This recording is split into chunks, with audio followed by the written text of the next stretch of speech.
မင်္ဂလာပါနော်ဒီနေ့ကကြတော့ဒီနေ့ရဲ့ဗီဒီယိုလေးကကြပါလဲဆိုတော့မတို့3လွှာပေါ့နော်3လွှာကိုလက်မနီလေးနဲ့ပြပြပေးမှာဖြစ်ပါတယ်အဲ့တော့ပထမအဆုံးအနေနဲ့နော်စာတွေ့ပေါ့နော်အခုကတော့စာတွေ့လေးပြပြပေးမယ်နောက်ဗီဒီယိုတွေမှာကြတော့မတို့ဒီပိတ်စာပေါ်မှာတခါတည်းဘယ်လိုမျိုးဆွဲရလဲချုပ်ရလဲဆိုတာလေးကိုတခါတည်းပြပြပေးသွားမယ်နော်အခုစာတွေ့မှာဆိုလို့ရှိရင်မတို့မှာထားပါတော့ဘာလို့မလဲဆိုလို့ရှိရင်ဒါကသမီးတို့ရဲ့ဒါကခါဆိုပါစို့ဒါခါလုံးပတ်ဟုတ်ပြီနော်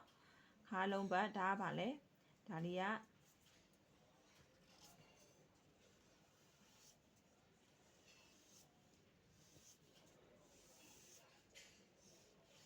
ဟုတ်ပြီနော်အဲ့တော့ကအမတို့ရဲ့ဒီရဲ့တလုံးလုံးရဲ့တန်ဖိုးလို့မယ်တလုံးလုံးဆိုတာ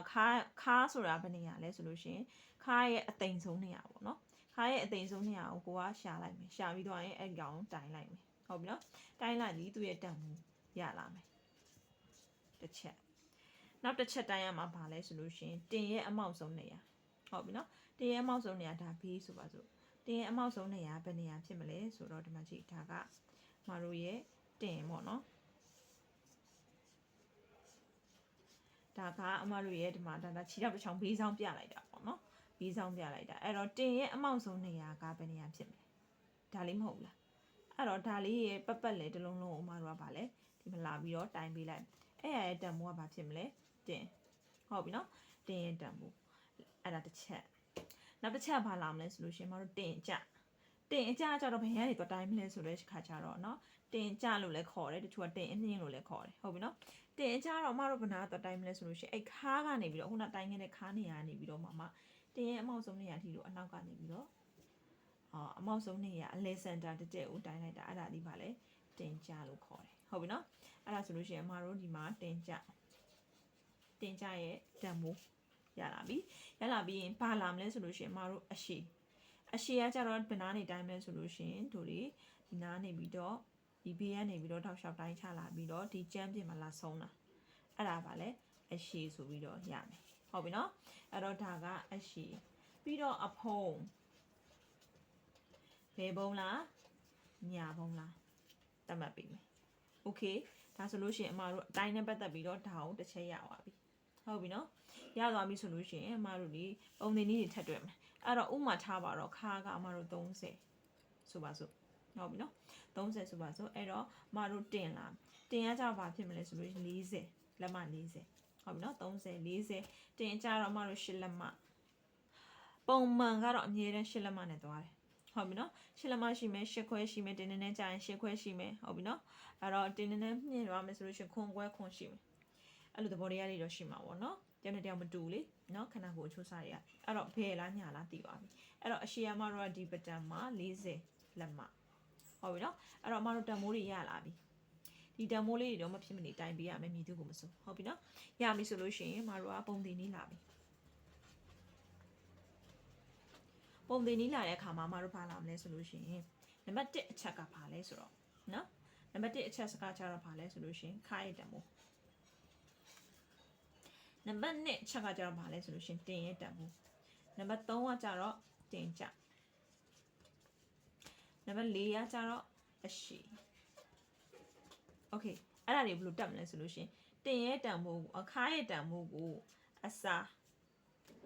4နဲ့စားလိုက်မယ်အပေါင်း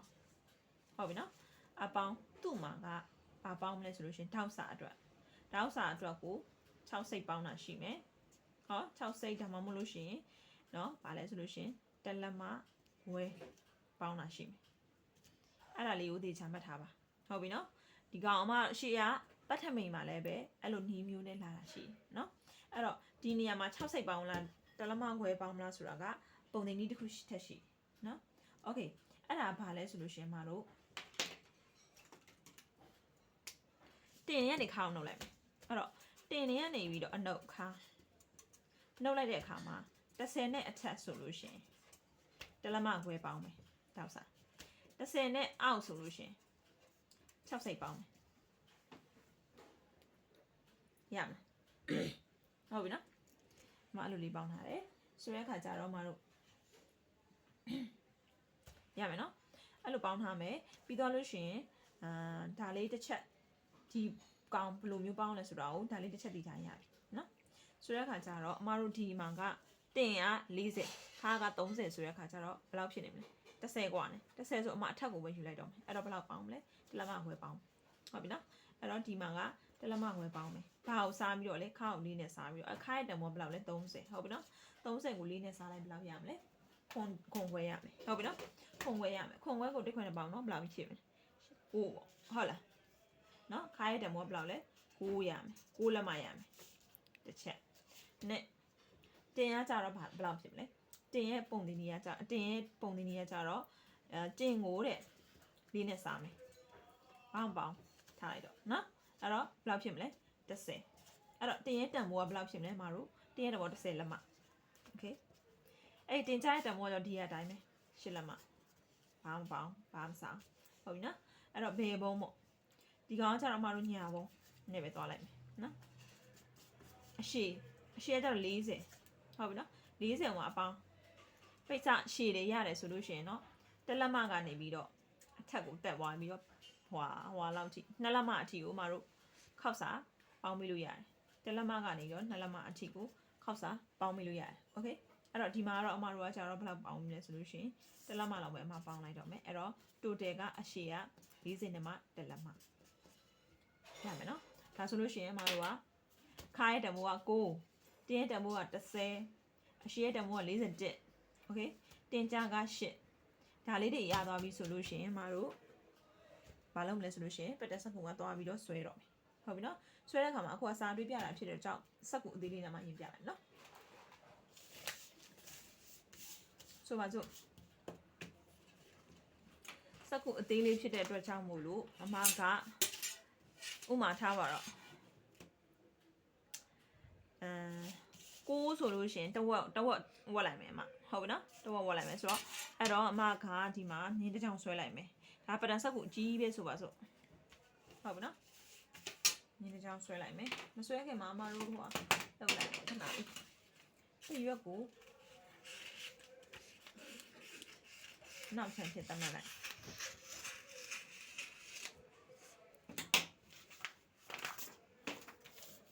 မတို့အနောက်ချမ်းကိုစဆွဲရမယ်ဆိုရင်ပတန်ဆက်ကိုဒီမျိုးခောက်လိုက်လူခောက်လိုက်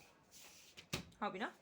လူခောက်လိုက်ပြီဒီလိုခောက်လိုက်ပြီးွားရင်ဘာလုပ်မလဲဆိုလို့ရှိရင်ပတန်ဆက်ကိုအကြီးပဲပေါ့နော်ဒါကအမကျတော့ဟိုဟာဒီမှာဟိုစာတွေးဆိုတဲ့အတွက်ကြောင့်မို့လို့အသေးလေးနဲ့အရင်ဆက်ပဲရင်ပြတာအဲ့တော့မြေတစ်ချောင်းဆွဲလိုက်မယ်ဆွဲပြီးသွားလို့ရှိရင်အမတို့ကအရှည်က41လို့ပြောတယ်ဟောအရှည်က41ဆိုတော့ဒါ41ပဲဆိုပါစို့အမတို့ဒါ40နဲ့မှ1ဟုတ်ပြီနော်အဲ့41ကအမတို့30တစ်ခါလေးပါပြီးသားနော်30တစ်ခါလေးပါပြီးဒီစားဒါတက်လက်မဒါဒီစားဆိုပါစို့ဟုတ်ပြီနော်အောက်ချီဒါကဘာဖြစ်သွားမလဲဆိုလို့ရှင်ဒါကခါဖြစ်သွားမယ်အဲ့တော့ဘာကြံလေးလဲမတို့ကတင်တန်မိုးကြံဟုတ်တယ်နော်တင်တန်မိုးကအမတို့ဘယ်လာမလဲဆိုလို့ရှင်တင်ကြကနေလာမယ်တင်ကြအမတို့အရှိမတိုင်းနိုင်ရတာဘယ်လောက်လဲ8လက်မ8လက်မဆိုတော့ဒီကနေတော့ဘယ်လောက်လဲ8လက်မ8လက်မဖြစ်တဲ့အတွက်ကြောင့်မလို့အမတို့4ရမယ်နော်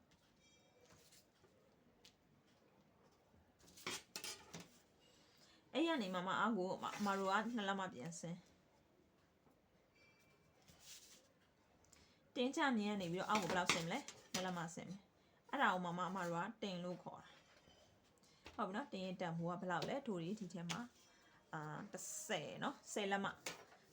နော်တင်ရဲ့တန်ဖိုးက10လက်မဆိုတဲ့အတွက်ကြောင့်လို့ဒီမှာပါပိုက်လိုက်မယ်ရမယ်နော်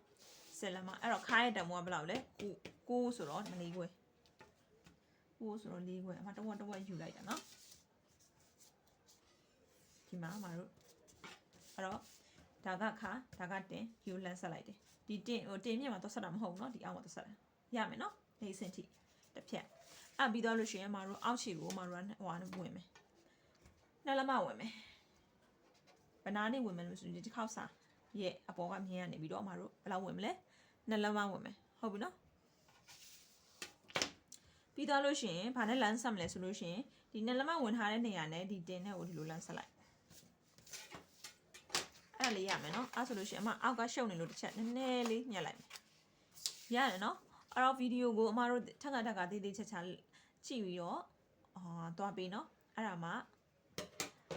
မမိမှာဟုတ်ပြီနော်ပထမတစ်ခေါက်လောက်နဲ့တော့ဟိုမမိလောက်နော်တေချာလေးပြန်ကြည့်မယ်အဲ့တော့အဲ့ထိရောက်သွားပြီနော် အဲ့တော့ရုပ်လုံးထွက်လာပြီဘာကြံသေးလဲအမတို့ဘာကြံသေးလဲဆိုလို့ရှင်ခါးစားရမယ်တောက်ထည့်ရအောင်မယ်အဲ့တော့ခါးတောက်ကိုအရင်ထည့်လိုက်မယ်တောက်ကကျတော့အမတို့ဒီခါးရဲ့တံမိုးမတို့ကဘာလုပ်မလဲဆိုလို့ရှင်တဝက်ဝက်မယ်ခါးရဲ့တံမိုးတဝက်ဝက်လိုက်မယ်ဟုတ်ပြီနော်တဝက်ဝက်ပြီးတော့အမတို့မြင်းတစ်ချောင်းဆွဲချလိုက်မယ်မြင်းတစ်ချောင်းဆွဲချလိုက်ပြီးတော့သူ့ကိုဘယ်လောက်ပေါင်းထားလဲတလက်မခွဲပေါင်းထားတာဖြစ်တဲ့တစ်ချောင်းတစ်ဖက်ကိုဘယ်လောက်ဖြစ်မလဲတစ်ဖက်ကို60တစ်ဖက်ကို60ဟုတ်ပြီနော်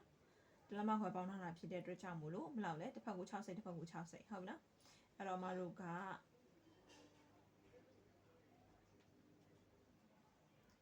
60ဆိုတော့ဒီမှာ33နဲ့သွားတယ်နော်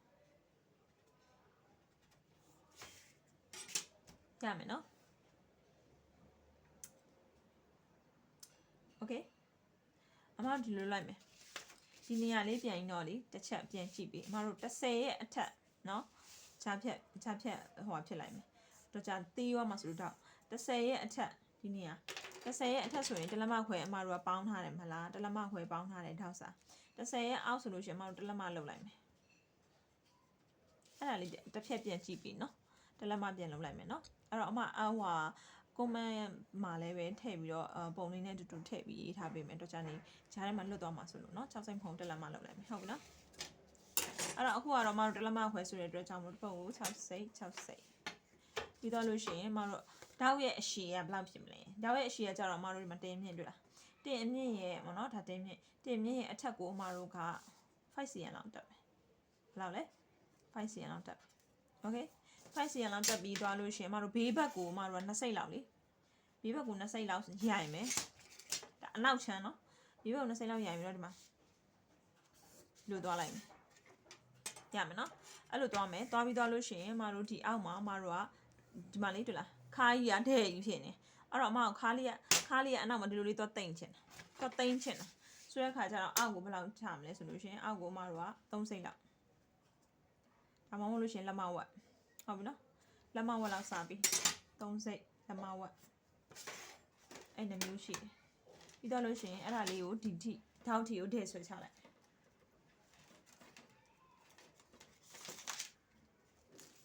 ထောက်ထီကိုထည့်ဆွဲချပြီးတော့ဒီမှာဒီကွေးလေးနဲ့မှဒီလိုလေးဝိုက်လိုက်မယ်နော်โอเคဝိုက်လိုက်မယ်ဝိုက်လိုက်ရင်ဒါဆိုလို့ရှိရင်အမတို့ရပြီရမယ်နော်ဒီနေရာကြီးကတင်ဒီနေရာကြီးကပိန်ညာကွာပိန်နေတဲ့ဟာလေးကိုအမတို့ကနည်းနည်းလေးဖြည့်ပြီးလိုက်မယ်အခုတီစာမပေါအောင်တော့အမတို့တီစာတော့မလုပ်ဘူးနော်အဲ့တော့ဒီကနေပြီးတော့အမတို့ကဒီလိုခောက်ပြီးဘေးသားအောင်အခုအောက်မှာအမဒီတန်မိုးတွေဘယ်လောက်ဝင်ရလဲဘယ်လောက်ထွက်ရလဲဆိုတာတော့ပါစက်နဲ့ပဲပြောရတယ်ဒီထဲမှာဆိုလို့ရှိရင်ရှုပ်သွားမှာကြောက်လို့เนาะကိုယ့်အကူနှုတ်လေးထုတ်ပြီးတော့မှတ်ထားပြီးတော့လိုက်လုပ်ကြည့်ပေးပါအခုတောက်ကဒီမှာအမတို့တောက်ကိုနည်းနည်းလေးဒီလိုခောက်လိုက်ပြီးတော့မှဒီကောင်ကိုညက်ပေးပါဒီတော့မှဒီလိုမျိုးဖြစ်သွားမယ်တောက်က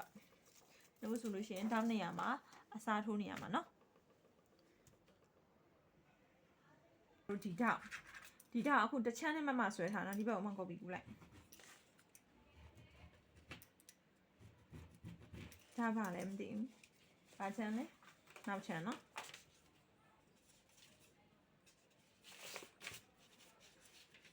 အခုအမဒီဘက်ကိုကော်ပီကူးလိုက်ပြီ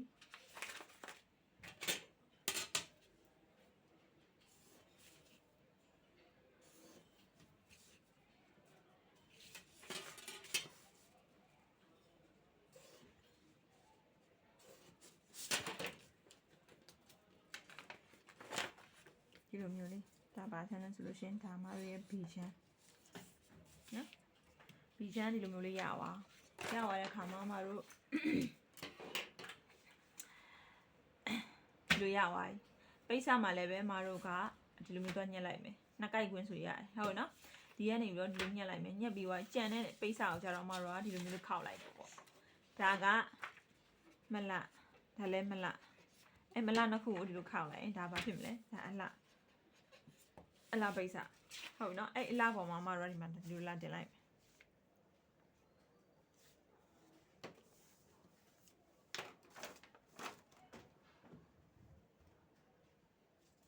ဒီမှာအဲ့လိုလာတင်ပြီးတော့မှတော့ပိတ်စကိုဒီလိုမျိုးလေး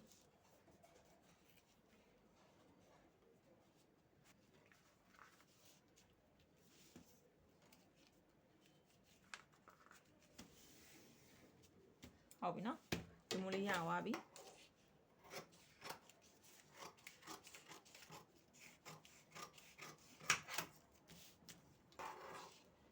အခုနှစ်ခုတလုံးအမလေးညှက်ပြီနော်အဲ့တော့စုစုပေါင်း3လွှာဖြစ်တဲ့အတွက်ကြောင့်မို့လို့အလွှာဘယ်နှလွှာပါမလဲနောက်ချမ်း1လွှာရှေ့ချမ်း2လွှာစုစုပေါင်း3လွှာ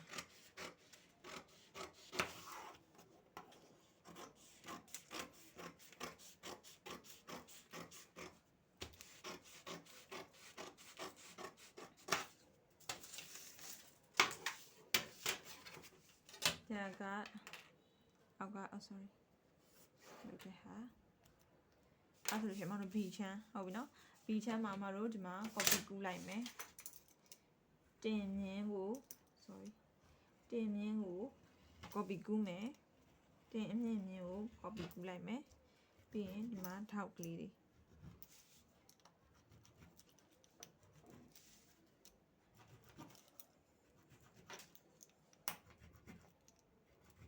ထောက်ကလေးပါ copy ကူးလိုက်ပြီမှာကူးလိုက်တဲ့ခါကျတော့ဖြုတ်လိုက်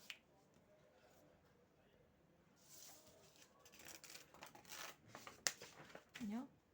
ရှေ့ချမ်းနဲ့အဲ့လိုမျိုးမှထပ်ပြီးတော့ဆွဲလိုက်တဲ့ခါကျတော့ဒါကမတို့ရဲ့ဒါရပါရှေ့ချမ်းနောက်ချမ်းမှာတောက်ကရိုင်ထားတယ်အဲ့တော့အရှေ့ချမ်းမှာတောက်ကရိုင်စရာမလိုတဲ့ပဲသွားတဲ့ပဲသွားဟုတ်ပြီနော်တဲ့သွားပြီးသွားလို့ရှိရင်ဘာလုပ်မလဲဆိုလို့ရှိရင်ဆွမ်းနာကအမတို့ကဘယ်လောက်တက်ထားလဲ2လက်မတက်ထားမလားဟုတ်တယ်နော်ဟုတ်တယ်နော် 5cm ဆိုလို့ရှိရင်2လက်မပဲ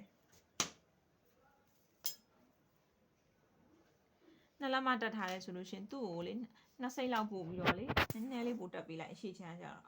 မူလမြင်ရဒီမြင်မလားဒီစင်တာမူလကဒီစင်တာအဲ့ရရဲ့အထက်ကိုအမတို့က2စိတ်လောက်ထပ်တက်ပေးလိုက်ထပ်တက်ပေးပြီးတော့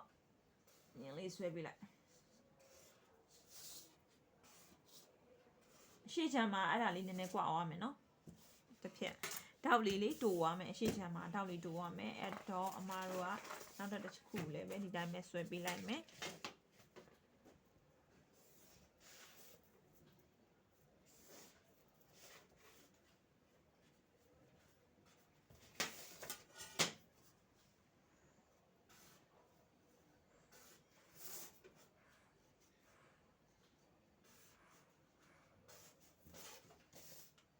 အဲ့လိုမျိုးဖြစ်သွား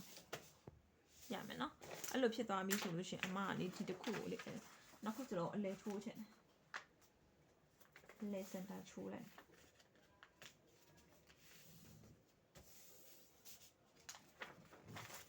အလဲစင်တာချိုးလိုက်ပြီလဲစင်တာချိုးလိုက်တဲ့အခါမှာဒီမှာဒါလဲမြင်အောင်နော်တခုဒီမှာလည်းဒါလည်းလက်စနာမှာချိုးလိုက်ဒါစက်ပုံပါလေ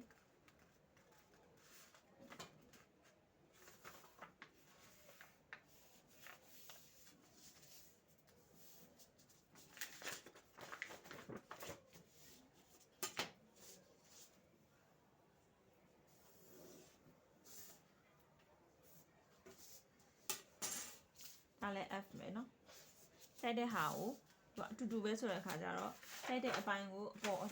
ထားအောက်ထားရတယ်အဲ့လိုခုရတဲ့ခါကျတော့အမတို့ဘယ်ဘုံလုံးမှာလားညာဘုံလုံးမှာလားအဲ့ပေါ်မှာသွားပြီးတော့အမတို့ကမှုတီးသွားပြီဒီမှာအမတို့ကဒီမှာတလက်မခောက်စာတလက်မခောက်စာအဲ့ဒါလေးမှတ်ထားမယ်မှတ်ထားပြီးတော့ဘာလုပ်မလဲဆိုလို့ရှိရင်အမတို့ကဒီဟာကိုဒီတိုင်းပဲနှစ်ထပ်လုပ်လိုက်မယ်ဟုတ်ပြီနော်နှစ်ထပ်လုပ်ပြီးသွားလို့ရှိရင်ဒီမှတွေ့လားအမတို့ရဲ့ဘယ်မြင်ကနေသွားမလဲဆိုလို့ရှိရင်ဒီမြင်ကနေပြီးတော့ဟုတ်ပြီနော်ဒီတင်မြင်ကနေတော့အတွင်းထဲကိုအမတို့လေးလက်မဝင်မယ်လေးလက်မဆိုတော့အမနှစ်ဝင်လိုက်မယ်ဟုတ်ပြီနော်အဲ့ဒါအရေးကြီးရယ်နော်ဒီကနေတော့ဘာလို့ဆိုတော့အဖုံးချမ်းလောက်တော့မှာဖြစ်တဲ့အတွက်ကြောင့်မို့လို့အမတို့တင်မြင်ကနေတော့အတွင်းထဲကိုလေးလက်မဝင်မယ်ဒီလိုမျိုးဖုံးမယ်ဆိုလို့ရှိရင်အမတို့ဒီလိုမျိုးကြည့်လိုက်ဘယ်ဘုံသမားအတွက်အဲ့တော့ညာဘုံသမားဆိုလို့ရှိရင်ဒီဘက်ကနေပြီးတော့တိုင်းမယ်ဒီကနေပြီးတော့လေးလက်မဝင်မယ်ဝင်ပြီးတော့ဒီမှာဖုံးမယ်ညာဘုံသမားအတွက်ဟုတ်ပြီနော် အမားတို့ကညာဘုံသမားဖြစ်တဲ့အတွက်ကြောင့်ဒီဘက်ကနေလာဖုံးဟုတ်ပြီနော်အဲ့တော့ဒီကနေပြီးတော့အမားတို့ဘယ်လောက်ဖြစ်မလဲဆိုလို့ရှင်ဒီလက်မဝင်လိုက်မယ်အဲ့တော့ဒီထိဝင်လိုက်ပြီးတောက်လျှောက်ကိုအမားတို့ကဒီမှာညင်းဆွဲရတော့မယ်လေညင်းဆွဲရင်ဒီမှာအောက်ကရှူးနေတယ်အပေါ်ကလည်းရှူးနေတာဖြစ်တဲ့အတွက်ကြောင့်မလို့မညီဘူးညီရအောင်ဘယ်ဘက်ကနေပြီးတော့အမားတို့တိုင်းမလဲဆိုလို့ရှင်ဒီအလဲမြင်းကနေပြီးတော့ဒီဘက်ကိုတိုင်းကြည့်လိုက်ဘယ်လောက်ရှိလဲအဲ့ဝင်ထားတဲ့ဒီ star လေးက3လက်မရှိတယ်3လက်မရှိတော့တောက်လျှောက်ဒီဘက်ကိုလည်း3လက်မတိုင်းလိုက်တော့မညီပါဘူးလားအောက်ခြေထိဟုတ်ပြီနော်အဲ့တော့မတို့မြင်းဆွဲလိုက်မယ်အဲ့3လက်မကိုမတို့ကဒီမှာဒီလိုမျိုးဆွဲလိုက်မယ်ဒါကဘာလောက်ရမယ့်ဟာလဲဆိုလို့ရှိရင်အဖုံးအမကဖင်နေတဲ့ပြနေဆိုတာကလေဒီလားဟိုဟာပေါ့ဟိုတိတာထင်ရှားအောင်ပြတာပေါ့နော်ဟိုဟာသမီးတို့ကကြတော့ဘာလောက်ရမလဲဆိုလို့ရှိရင်ဟိုဟာပေါ့ခဲလေးနဲ့လေမက်ခဲလေးနဲ့မှတ်ပြီးတော့ဆွဲပြရမယ်နော်အခုအမအဲ့ဒါကိုခောက်ပြရတယ်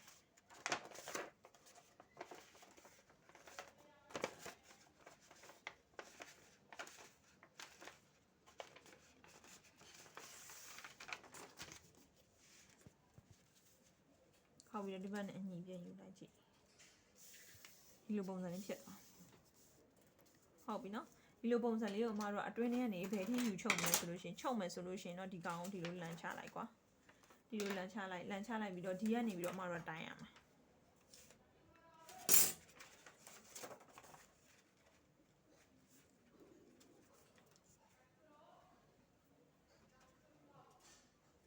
မှတ်လိုက်ပြီနော်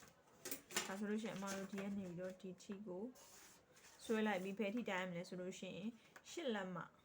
ဒီကနေပြီးတော့8လက်မဒီနေရာပေါ့အဲ့နေရာအထိမှတ်မယ်တစ်ခုပြီးရင်ဒီအတွင်းထဲကနေပြီးတော့လည်းအဲ့နေရာကိုချုပ်တဲ့ခါကျရင်ပြပြရနော်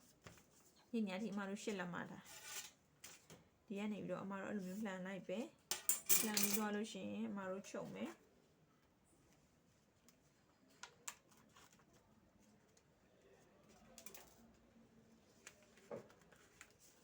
ချုပ်တဲ့ခါမှာဒီမှာ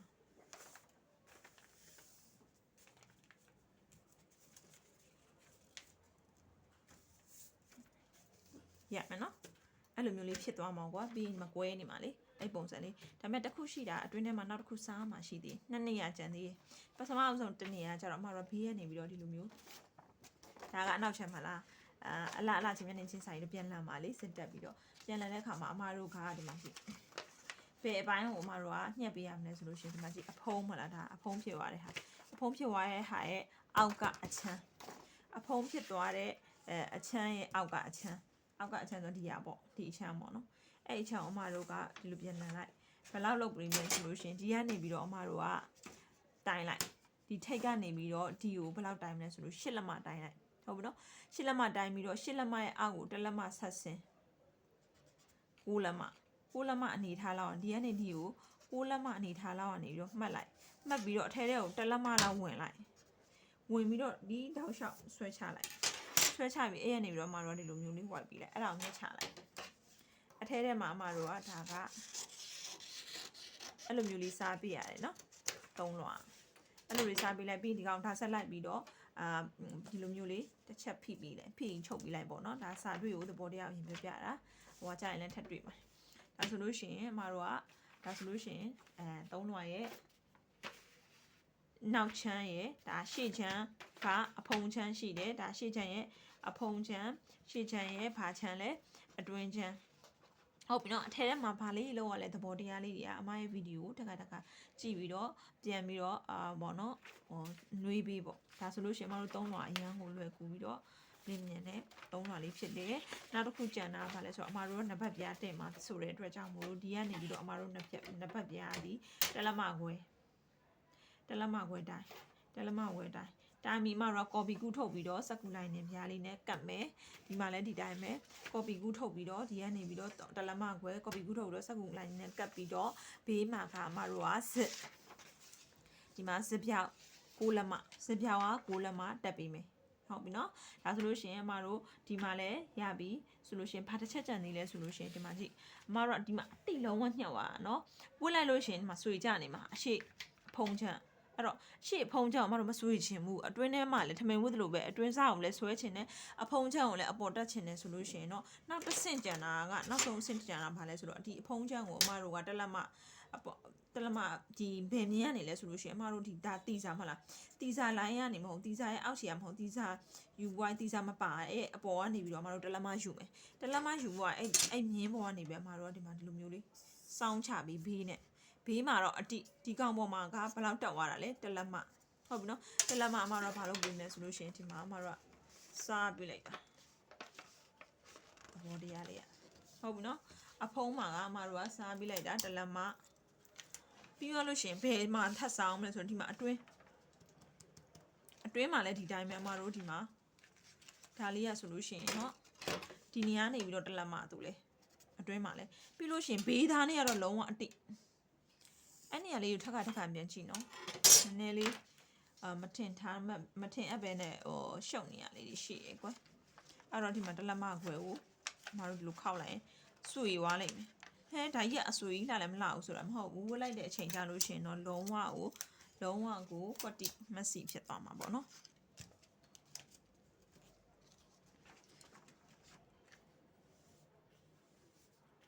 ဟုတ်ပြီနော်အနောက်ချမ်းမှာတော့ဘာမှအမတို့ခောက်ဆရာမလို့အရှိမှာပဲဒီလိုပုံစံမျိုးလေးဒီ shape လေးရမယ်နော်ဒါဆိုလို့ရှိရင်တော့သုံးလွှာထားပြီးအမတီစာလေးတစ်ချက်ပြောမယ်တီစာလေးကဘေးတစ်ဖက်တစ်ချက်စီအမတလက်မစီထားမယ်โอเคတလက်မဒီမှာကကြတော့အမတို့ဘယ်လောက်လဲဆိုလို့ရှိရင်ချုပ်စာလက်မဝက်ပြီးမှတလက်မပုံမှာချုပ်စာတလက်မဝက်ဆိုလို့ရှိရင်အမတို့ကဒီသုံးလွှာရဲ့ပတန်အစအဆုံးလေးအစာတွေလေးဆိုလို့ရှိရင်တော့ဒီမှာပဲပြီးပြီပေါ့နော်အဲဆိုအမတို့နောက်ဗီဒီယိုမှာပြန်ပြီးတော့တွေ့ကြမယ်နော်